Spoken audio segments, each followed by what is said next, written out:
So I have a confession to make right off the bat. I don't know what you were doing at 16, but I'm a really big fan of Harry Potter and was waiting way too long to receive my letter inviting me to Hogwarts School of Witchcraft and Wizardry. I could have gone for sixth form.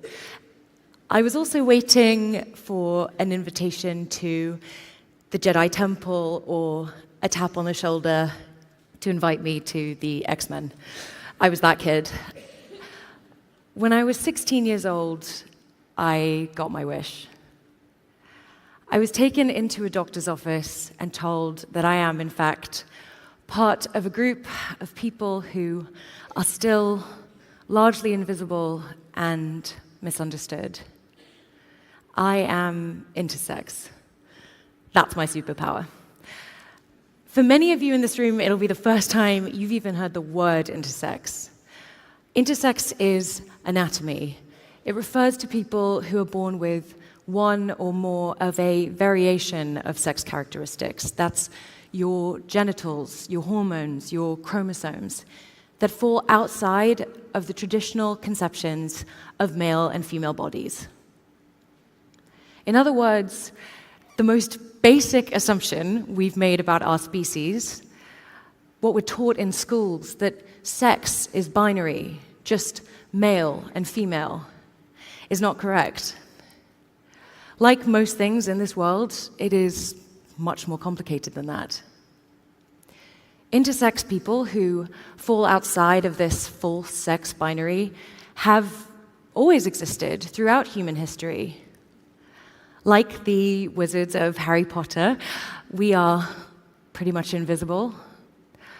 Some of us don't even know that we are intersex.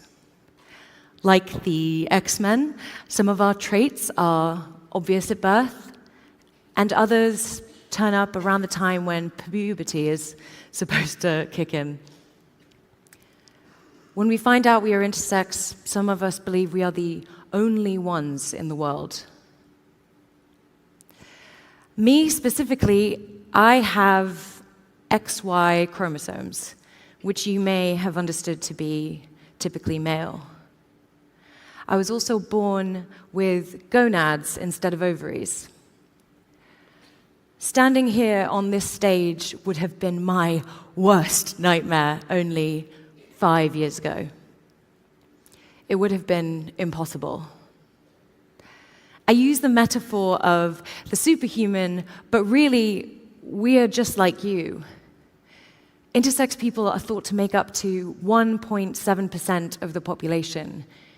That's the same number of people born with naturally red hair. That means more depending on where you are in the world, but you get the picture. We are in front of you getting coffee. We are sat next to you on the train. We are swiping you left and right on dating apps. So why haven't you heard of us? If we are so common, why don't you see us?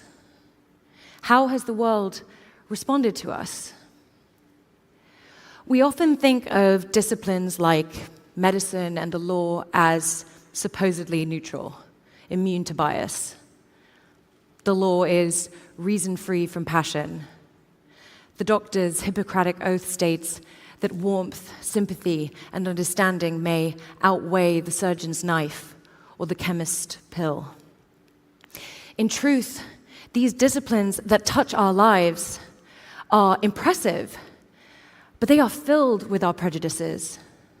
They are not immune, just as we are not immune to the effects of that prejudice, which can be devastating. In medicine, intersex babies who are born with ambiguous genitalia are routinely operated on without consent, without medical need, irreversibly, in order to make their healthy anatomy appear more normal. This is before they've even said their first words, indicated a sexuality or a gender identity. Many people are never told the truth about their intersex traits. And those who are instructed often not to tell anyone. Secrecy is enforced, and shame is a close shadow. In the law, intersex people fall outside of categorization, and more importantly, protection. This concerns the banal tasks, if you can imagine the number of forms you filled out that you had to check M or F on, to lacking protection under any law, specifically the Gender Recognition or Equality Act. And intersex people cannot correct the sex classification they've been given at birth unless they declare they are transgender. After decades of activism, these life-altering problems are starting to be addressed. So, why does this matter to those of you who aren't intersex, who don't have variations of sex characteristics? I imagine many people in this audience have, in the privacy of their own bathrooms, wondered, are my labia too long? Are my testicles uneven? Is my penis too small? Is my vagina too wide or too shallow? Nothing that hurts or gets in the way, just aesthetically. Am I normal? I imagine that many people in this audience have those small concerns, but generally go about their lives not thinking about it. These variations in our bodies, like the color of our eyes or the size of our feet, rarely affect our health materially.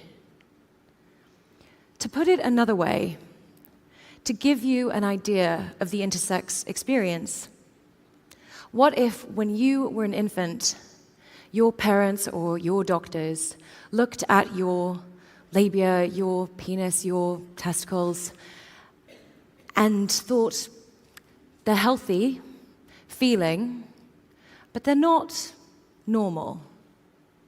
Even before you knew what you wanted to do with them, where you want to put them. What if they went so far as to assign you a different sex based off these measurements? And then they lied to you about what they'd done. What if these surgeries sterilized you? What if they resulted in immense pain and scarring? What if you had to take medicine for the rest of your life to replace the healthy organs they took away? And you had to pay for that medicine yourself. And then every time you went to a doctor's office for a cold, you were questioned about your sex life, your gender identity, what your private parts look like. And then more doctors and medical students were invited to add to these questions, ask you to drop your trousers or submit to an unnecessary medical exam. This is a picture of what is happening to the intersex community, people like me, every day around the world. Our community is not anti-medicine or anti-surgery. We are for the right to make decisions about our bodies and our lives. The current approach to intersex people stems from a now debunked academic study from a man who over 50 years ago believed that you could raise a child in any gender by changing their genitals, never telling them, and reinforcing that gender over and over again. It also stems from referring to healthy intersex variations as abnormal or disordered. This makes sense. If you refer to something as a disorder, suggests there's a fix. It also stems, the fear and stigma of being intersex, from homophobia, transphobia, sexism, and ultimately our colonial past.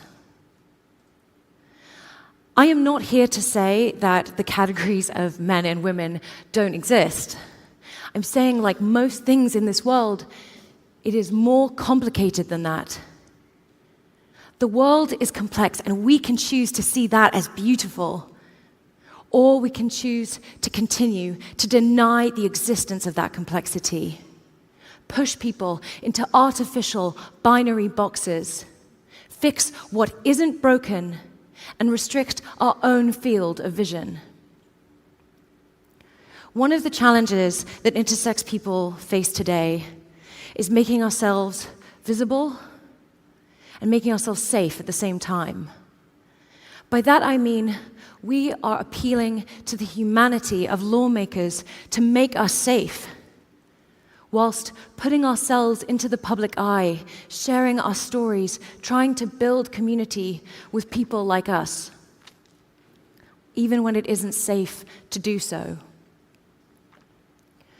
For parents of intersex children listening and watching, for those in the audience who may become the guardians of intersex people, I want you to know I love my life. But it has not been free of issue, especially in relation to being intersex. No life is free of issue. All coins have two sides. On the one side, I have been humiliated in doctors' offices. I have stood in front of prospective partners and felt afraid and so not good enough. I have watched other women pass me in the street and imagine the ways that they were more women than me, more human than me. I have questioned whether I have a place in this world. On the other, I have been deeply loved for everything that I am, in friendship and romantically. I have learnt compassion and empathy for a wider range of society. I have taken the time to love my body and not judge the bodies of others. I have developed a strength and a hope that would have been impossible without this particular life. The instinct to protect children is instinctive, and it's admirable. But the truth is that love, acceptance, and refusing to bathe that child in shame will protect them more than trying to fix something that isn't broken. This is why it is in our interest to protect intersex people and make them visible. For as long as societies reinforce one form of acceptable, of normal, everyone will face insecurity for being different in any way. Simply trying to erase variation, difference, builds shame. Being intersex has not materialized the powers that I wished for as a teenager, beyond being able to see where this false sex binary harms us all. It is my belief that if intersex people can gain equality, can be seen, can be accepted, and can be loved, then we all will. Thank you.